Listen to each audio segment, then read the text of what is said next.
Welcome to Codex History of Video Games. My name's Tyler Osby. And I'm Mike Coletta. My dances now are just going to look like I'm using a workout machine. Oh, yeah, that's a good one. It's the, there's that one. The lat thingy. Yeah, there you go. We're just working out. Yeah, that's if curls. you're not watching the video version of this, you're really missing out because... On Codex fitness techniques. That's right. That's right. Yeah, we are in great shape over here. Mm-hmm. Speaking of great shape, this is a really terrible segue. Today we're talking about... Okay, I guess I should give some context to this. We have our list of ideas, right, that we go off of, user-submitted ideas. I had written in there, and this is a really early one, so I don't know who submitted this, so I apologize in advance. It said the history of certain genres, like video game genres. This could have been added by you and I, by the way. I really don't know. It's so early on the list. And so that got me thinking, like, what genre would I want to know more about?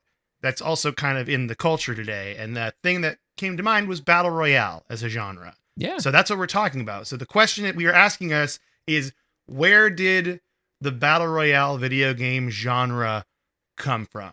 So, like, where did it start? What games made it? And how did we get to, like, where we are today, right? So I think the most popular games in the world right now are still probably Battle Royale games like Call of Duty Warzone, Fortnite, which we'll call Fork Knife from now on. There's countless others out there, but Battle Royales, I mean, it's been around. It's been around for a while now. It's been over 10 years. Young enough to still be relevant, old enough that there is a rich history here of stuff that we can talk about. Exactly. And so I thought we could just kind of answer that question today. So I wanted to know how we got here, and I was lucky that I got into the watching this genre as it started happening. I never played Arma 2, but I did play DayZ, the mod DayZ.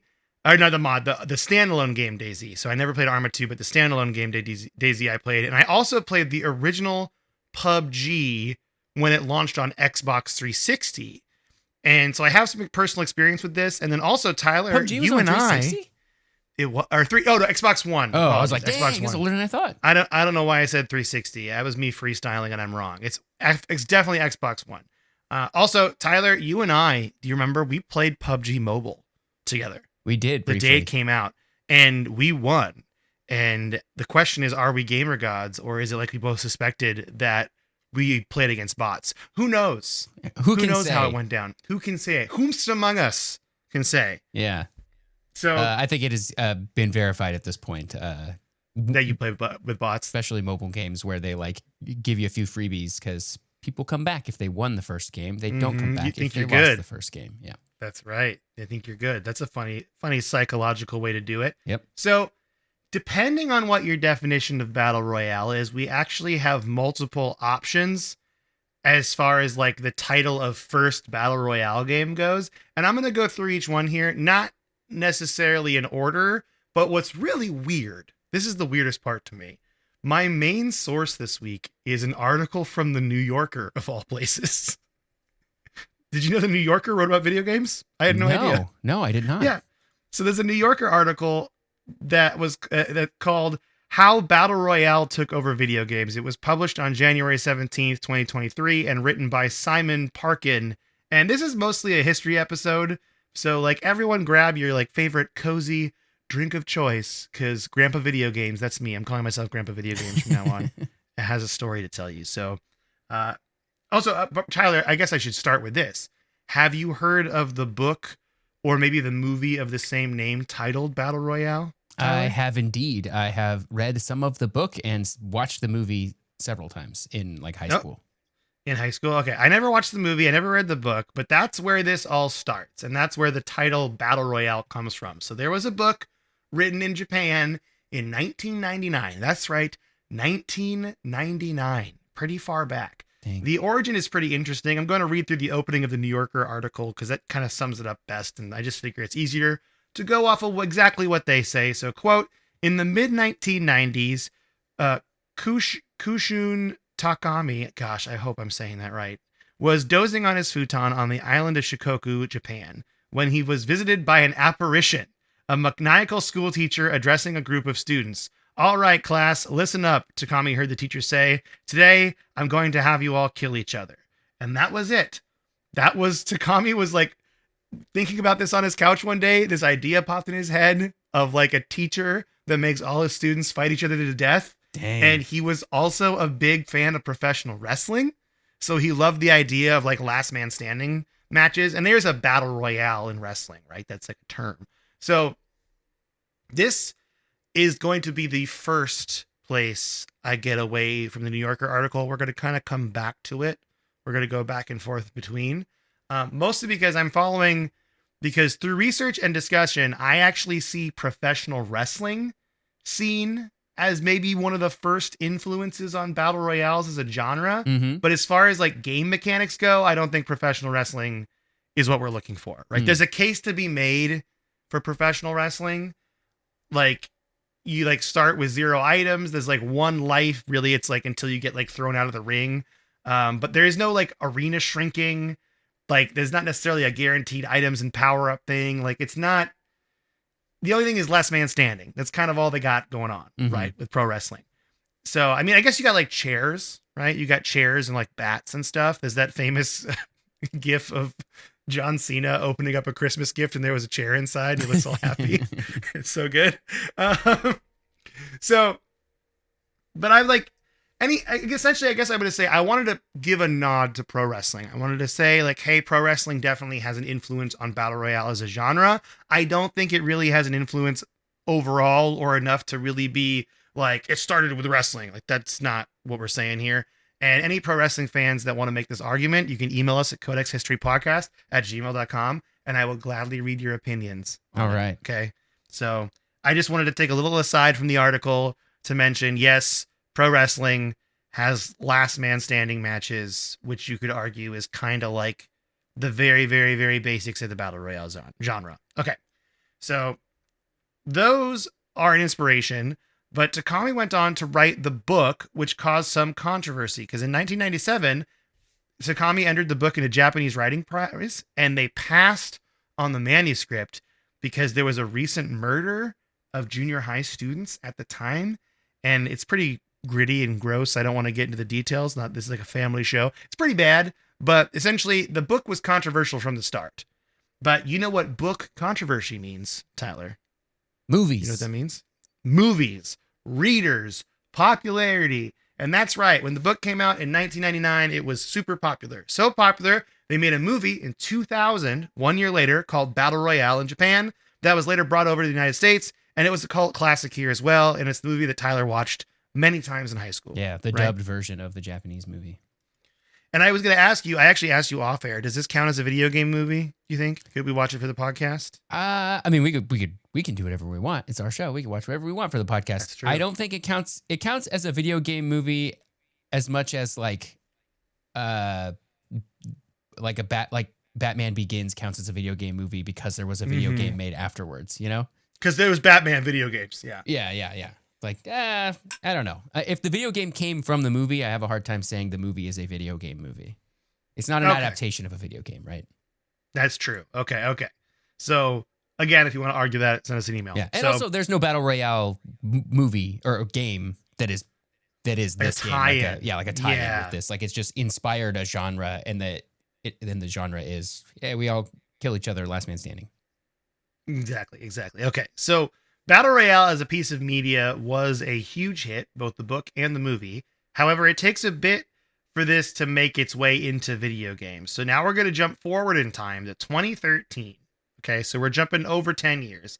We're specifically in the country of Brazil, following an unlikely hero, Brendan Green, an Irish web designer. And per the New Yorker, he was living there, saving up for a plane ticket home, essentially. He was just working, following a divorce, trying to like make money so he could go back home. And it says Green's a very private person, which is why his screen name on multiple online places was Player Unknown. Do you see where this is going, Tyler? I think we're doing it. We're making a video game. Well, Green is. We're just talking about it. But so Green was browsing Reddit one day, like you do. We've all done it. Yeah. Right? I've been known to browse a Reddit in my day. Oh, you have. I know you have. And he found DayZ. Now, I should be very specific here. He did not find the game DayZ that I mentioned I played earlier. He found the Arma 2 mod called DayZ. That is very important because while DayZ now is an independent release, it's an independent game, it came originally as a mod from Arma 2. And I remember downloading the mod and having a hard time getting it running and finding the game to be not very exciting. Yeah, dude. So I ended up I would watch the videos. Okay, we're going to go back in time. Grandpa's got another story. So do you remember there was a YouTuber called Frankie on PC in 1080p? It's an old YouTube channel. There was this guy that would play DayZ, the mod, and it was so entertaining. I think because he was entertaining, right? It was just like really, and that was like, I was watching a lot of his videos, and then every time I got the like itch to try to play it, I could never get it to work. In the mod anyway. Yeah. Like I could only... Kind of hard to set up, as I recall. Yeah, it didn't work out, but that was my small tangent. Okay, so Green was inspired though by DayZ, and he decided to make his own mod. So here's what he said in the New Yorker article. Green, who despite lacking technical expertise, began to make his own mods to the mod. He added a fortress in the middle of the map. Players would enter empty-handed, scavenge for weapons, then fight to the death. Unlike most competitive video games at the time, in which characters respawned after dying, Green's mod radically gave each player a single life. When you were out, you were out. End quote. So there's a funny comment that in the original DayZ Battle Royale, there were these backpacks that had like weapons in them, a lot like the movie. I think the movie and the book have the kids running in to get backpacks, right? As I recall, yeah. I probably haven't watched that movie in 20 years. Yeah, so that's like what the basis was for the game, is that there would be these backpacks in the middle, and apparently they were just bait, essentially, because only one of the backpacks had a gun, and all the other ones had like a bat and like a baseball bat or like another random melee weapon. So according to Green, the smartest move was to just run and try to find gear somewhere else, like not even go for the backpacks. But this, as far as we know, is one of the origins of Battle Royale games as a genre. I say one because there's something else we have to talk about too, and that's a very small indie game, hardly remembered by anyone, called Minecraft. Yes. Minecraft? I have heard of Minecraft. Yeah. Not for a long time. It feels like that one really fell off the radar.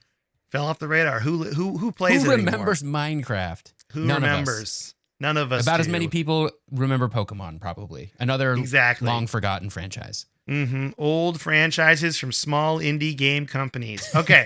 I'm getting this info from a GameSpot article. This is called Battle Royale Games Explained, Fortnite, PUBG, and what could be the next big hit.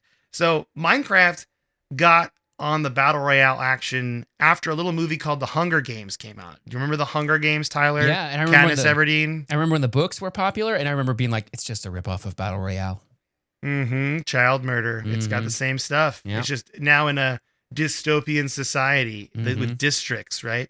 So that was pretty popular, and it began to be emulated in Minecraft. And this is from GameSpot. Quote, as Minecraft grew in scope, its creation tools expanded further, allowing the community to include their own unique assets and scenarios into the game. Latching onto the popularity of the Hunger Games films, an older subset of players eventually made competitive-focused mods known as Hunger Games, now called survival games. Just like in the film, players were forced into a death battle against others, which was a change of pace from the game's usually mellow vibe. End quote. So this is where we have an issue, Tyler. The Hunger Games movie came out on March 12th, 2012. Now, we're not really sure when the mods came after that. But we do know that the DayZ Battle Royale mod came out in September of 2013.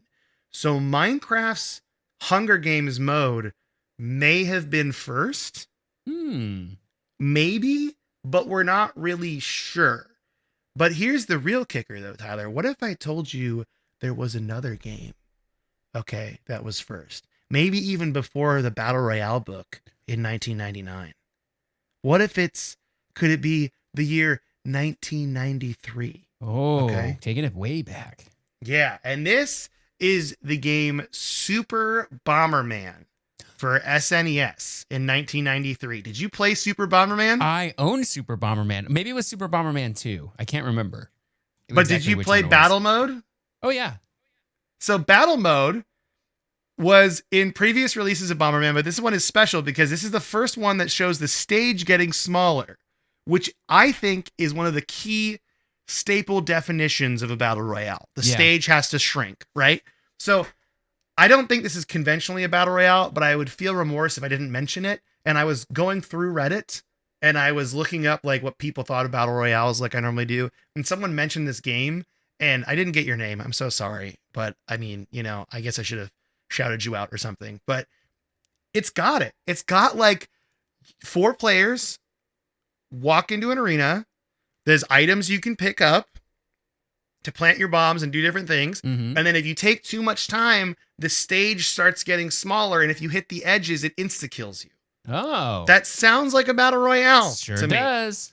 But it doesn't, I mean, it's not the conventional definition, but it's got some of the early gameplay elements of it. Yeah. So what I'm trying to get the point across here is this is not like written in stone, right? Like I was doing this research and I'm going to come to a conclusion at the end of this, but yeah, it's just, there's a lot of things influencing other things. So I do think conventionally we are looking more at DayZ Battle Royale as being the first Battle Royale game that's been emulated by all the others, right? Because with DayZ Battle Royale, that's the most equivalent to modern day Battle Royale games. Yeah, and like lots of these genres, like you can sort of trace their lineage way far back. I mean, if you think of like the MOBA genre, like it goes back to like Dota, and then there's like Aeon of Strife. But then if you want to stretch it even further, you could say just real-time strategies in general are like the beginnings of the MOBA genre, right? And so I think there's something similar here where it's like, but there is a point where you like, back. Yeah, there is a point where it's like, this is the Dota, right? Maybe it's DayZ Battle Royale. This is the Dota of the Battle Royale genre that everything sort of like comes emulated. From. Yeah.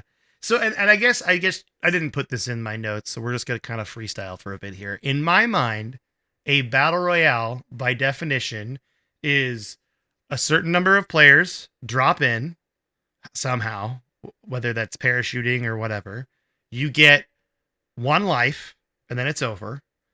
You pick up items as you go, and then the stage gets smaller as people die and it gets closer and closer together. Right. That's the main pieces of a battle royale to me. Yeah. Does that seem right to you? I agree. I would probably broaden it even further to just say the play arena is large to begin with and gets smaller, and that forces people into conflict with each other. Like if that's happening in any game, I'm gonna say it's kind of a battle royale, whether or not it has loot or whether or not even, because like lots of battle royales today, like you die, but there's like usually a way to get resurrected or something. The gulag. Yeah, there's the gulag, and like you would still say it's a battle royale, even though you can respawn, right? Dude, in Battlefield 6, they just give you a respawn. Isn't that wild? That seems a little less They're fun. red sec. They just like give you a respawn, and then after a certain period of time, the respawns go away. Oh. So like I think it's to kind of make you feel better if you like drop in and insta die. Yeah. They'll give you a respawn, and then like 10 minutes go by, and they're like, okay, no more respawns. Yeah. You get a little mulligan, so that it's like, yeah, okay, that makes sense. Because lots of times people drop in and they go, I didn't get what I wanted. I'm just gonna leave and like try again. Mm-hmm. So I just wanted to show you those 3 different ideas for where it started, right? Mm-hmm. But we're going to go back to this New Yorker article, and we're going to keep talking about Brendan Green because he now has a popular mod in DayZ Battle Royale. And just to give you some idea of how popular this game was, I went back to the New Yorker article, and I'm going to read this quote to you. Quote, DayZ Battle Royale went online in September 2013. The game used 6 servers, which Green managed by hand. He stayed awake for 48 hours at a time, acting as a virtual bouncer, allowing new players in and locking the room when it was full. An obscure nook of the web became a coveted hangout. People were waiting for hours, even days to get in, he recalled. Saqib Ali Zahid, a popular American video game streamer known as Lyric, was an early player. He kept coming back for more games. For one more game, Green said. A guy of discerning taste like that, I was onto something, end quote. So wow, that sounds like a lot of work that, it worked out. I was like, that seems like an unnecessary amount of work, but dude, for a passion project, it just becomes like this huge deal. It's so cool. So naturally, this brought some attention though, right, to Green. So he was being contacted now by big names in the industry. John Smedley, the then president of Sony Online Entertainment, invited Green to San Diego to design a battle royale mode for their game H1Z1. Do you remember H1Z1? Mm-hmm. This was a whole thing. I remember this being like the next big zombie. Yeah, I remember being we're kind at of the height of zombies. Yeah, and kind of disappointing when it came out and like was like broken or something. Was it one of those games where it was like very hyped and then when it came out was like just sort of fell flat? Yeah. Wasn't really finished. We're also at the height of early access here, when early access was everywhere. We're really pushing the limits on not what is acceptable to release. Yeah, exactly. Even in early access form. Totally. And Green actually found that H1Z1 kind of stale to him and decided it wasn't really his vision. And he was worried that if he wasn't going to get on the ground floor, though, of this, like his own mod was essentially going to be taken by a bigger company. And then he just would be out of luck, right? Because he didn't patent this. Like, he doesn't own this mod. It's just an idea he had that became really popular online. But that's when he met I think it's Chang'an Kim via email, a game developer from South Korea. And Kim offered Green the opportunity to make a game to his specifications. So how do you want to make this game, Brendan Green, is what he said. And so in March 2016, the day before his 40th birthday, Green moved to South Korea to work on his vision of the ultimate Battle Royale game. So we've gone from Brazil. I'm guessing he got back home to Ireland, but now he's going to South Korea. So it's a world traveling for this game. Now, here's another quote from the New Yorker for this next part, because the numbers are pretty crazy. So, quote, a year later, his team, that's Green's, released PlayerUnknown's Battlegrounds, or PUBG. PUBG was based closely on Green's original mod with a few elegant adjustments. 100 players would now enter the map by jumping from a plane, allowing each to choose whether to head toward a popular area for immediate tussling or toward a more remote spot to scavenge. The game was an immediate blockbuster, earning $11 million in 3 days. Sheesh. In 2018, it passed $1 billion in sales. Yeah. Isn't that staggering? Yeah. For a mod that he made into a game. I remember when that came out, and it was like everybody at work was playing it. Like it when we were on breaks or lunch or whatever, it was just PUBG all day, every day. And it wasn't even like a free to play game. It was like $30. Like people bought it and we were playing it. We had tournaments at work and stuff too. It was awesome. Dude, I played this on Xbox One, and my original Xbox One could not load the textures. So I would jump in and then wait for the buildings to stop looking like Play-Doh and then run into them and get the weapons. Yeah. And I died many times waiting for the Play-Doh. It wasn't much different on PC. This was not a very well optimized game, as I recall. It ran like trash on even very high-end machines at the time. It was like kind of embarrassing. That's good to know. It wasn't just me. Yeah. Okay. Yeah. So that's why when I remember hearing when it was coming to the Xbox One, I was like, this thing barely runs on PCs. How's the Xbox going to do it? Dude, it was so bad. It played so poorly on my Xbox One. Okay. So I'm going to talk to you now, Tyler, about the Xbox One version of PUBG that came out on September 4th, 2018. Because I did enjoy this game, but a couple things really stood out to me. Like, truly one life is the first thing. Because, like, modern Battle Royales, like we already talked about, Warzone and RedSec on Battlefield had these redeployments or like the Gulag system, right? But I remember PUBG was really big with people because of bullet drop. Yeah. Like bullet physics. So to make shots from long range, you had to actually like lead your target and the bullet would like fall with their physics engine. And this was taken straight from Arma. Yeah. But I think that does make the game more fun because it's not like you're shooting a laser from far away to kill someone. There's actually like skill to leading a target and actually hitting them. Yeah. Right? I remember doing this in Battlefield Bad Company 2 and like nailing that sniper shot from across the map that you accounted for bullet drop was so satisfying. You felt so cool. Yeah. Also, what's crazy is I didn't know this until I researched the episode. PUBG is what made the parachuting drop element. Like they're the ones that refined it. So not only did they create the genre, they created the parachute drop. So like Warzone, RedSec, Apex Legends, Fortnite, Forkknife, they all use this like parachute drop mechanic, right? And so that's really where the origins start, right? So they all start here. I mean, while you could say that Bomberman had a role to play in it, like as far as traditional Battle Royale, first-person shooters, no items to start, one life, the arena gets smaller, I would say that it's Brendan Green and the DayZ mod, DayZ Battle Royale. That's the origin story of this. Yeah, I would agree with that. I would feel like I didn't do my due diligence if I didn't talk about Minecraft and Bomberman, though. And professional wrestling. And the movie Battle Royale. And we kind of skipped over the Hunger Games because I don't like how it ended. I'm gonna say that. I don't remember the ending to those movies. I'm not even It sure. just kind of ended. It was just kind of over. It's kind of like, I don't know. Nah. But anyway, so really quick though, I have a couple fun facts specifically about Call of Duty Warzone because they go into this in the New Yorker article, and I didn't realize this. To add bullet drop to Call of Duty Warzone, they had to completely remake all the ballistic physics in the game because they didn't have it. It was just like you shoot, and you just go Call straight, of Duty is right? hit scan lasers.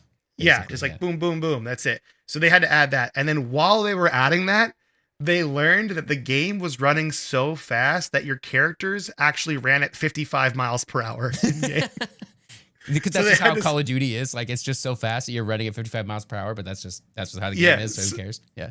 Yeah, so they had to slow down the bullet physics, like add bullet physics and then slow down the characters because they were like, we did the bullet physics and then we tried to shoot people and we couldn't because they were going 55 miles an hour across the screen. I just thought that was really funny.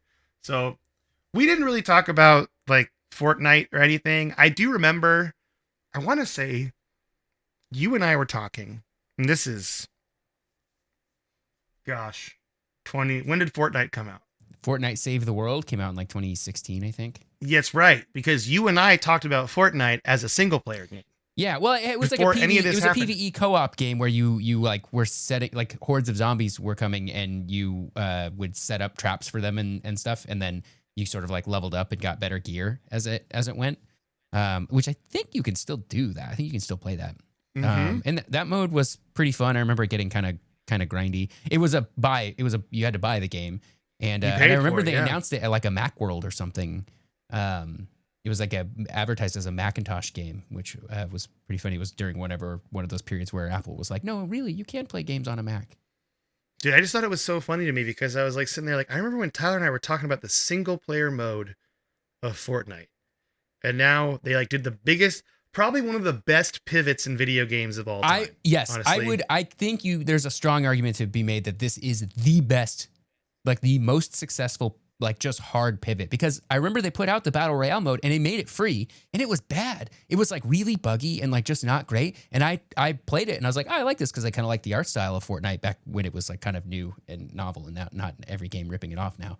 I kind of liked it and I liked Save the World. And I remember getting people to play it at work with me being like, let's play Fortnite. And they're like, this is not it. This game's buggy. It sucks. Let's go play PUBG, which was not much better if you ask me. But people wanted to play PUBG instead of Fortnite. And they were like, this Fortnite thing's nothing's going to happen with that. It's going to go away. Yeah. Little did we know. Mm-hmm. Little did we know. And now you can play as Darth Vader, yep. Spider-Man, yep. and Peter Griffin, and all these people. Honestly, we could do a episode on the business of Fortnite, I think, because they're the ones that like change the game as far as DLCs go. Yeah. For better or for worse, in your opinion, right? Yeah.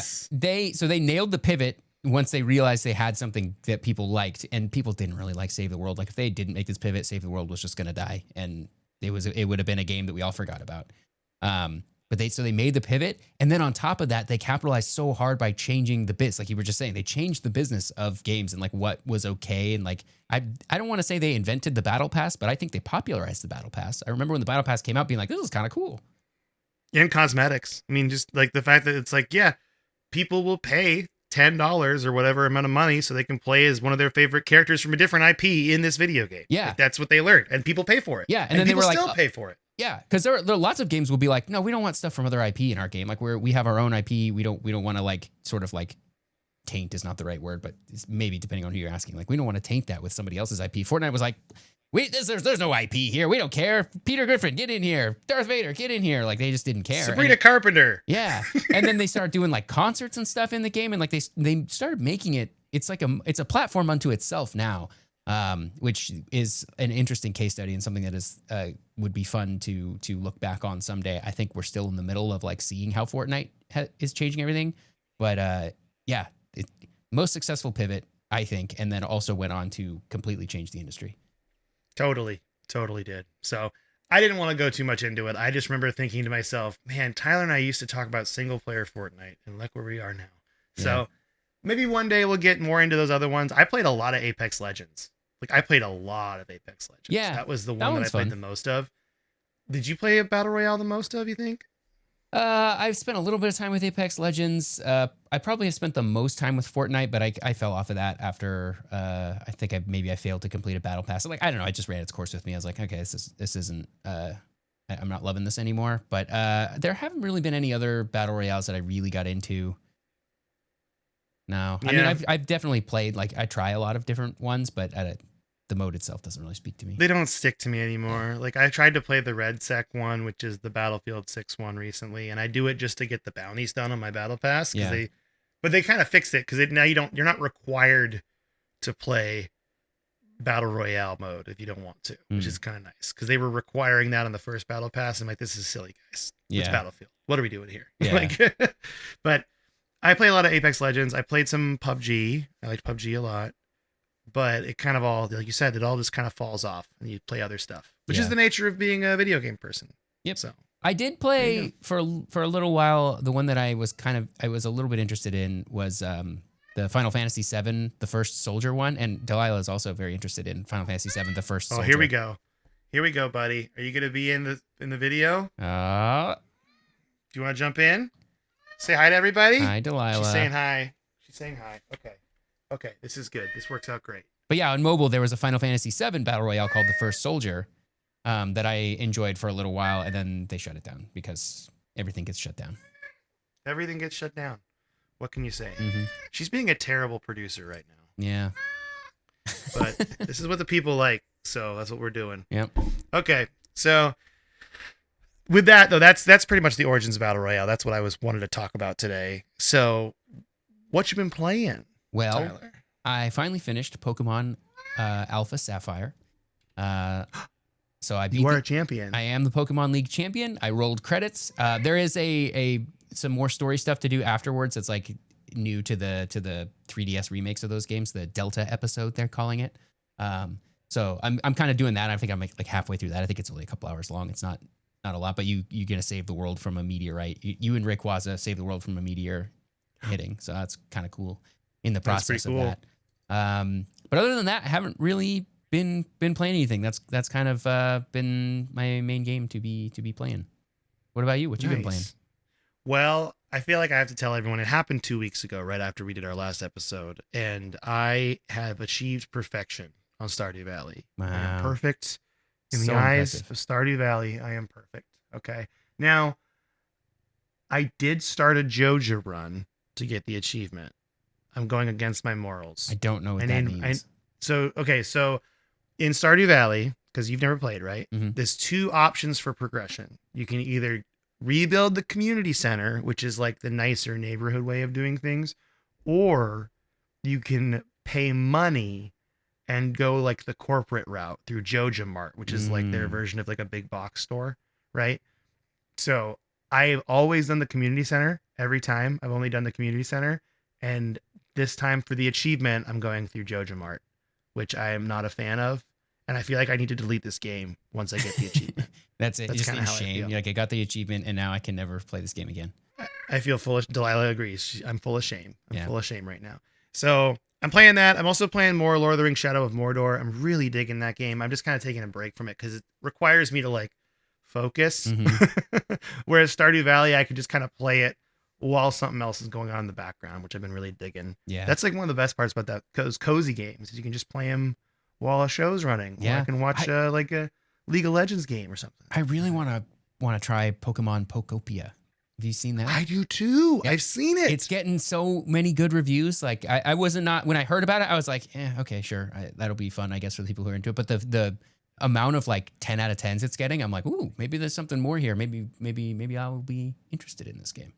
Yeah, because you just play as a Ditto that becomes a human. Right? Yeah, and then you rebuild it, which is funny. So anyway, that's the episode today. Sorry, the Delilah's right here. She's just all up in my grill right now. If you're watching on video, you can see the top of her head. So that's good. But yeah, I don't know what we're doing next week. We're gonna go into, I'm sure, more shenanigans with video games. We gotta do a mailbag soon. That's true. Send us some messages because next week might be a mailbag. Yeah, we got a lot of emails to go through, but you can send us more. If you're hankering for a long episode, send us more emails. Mm-hmm. Okay. But with that, Tyler, Do you want to say goodbye to everyone for the rest of the day? For the rest of the day? Yeah. Do I end it that way normally? Goodbye, everyone, for the rest of the day.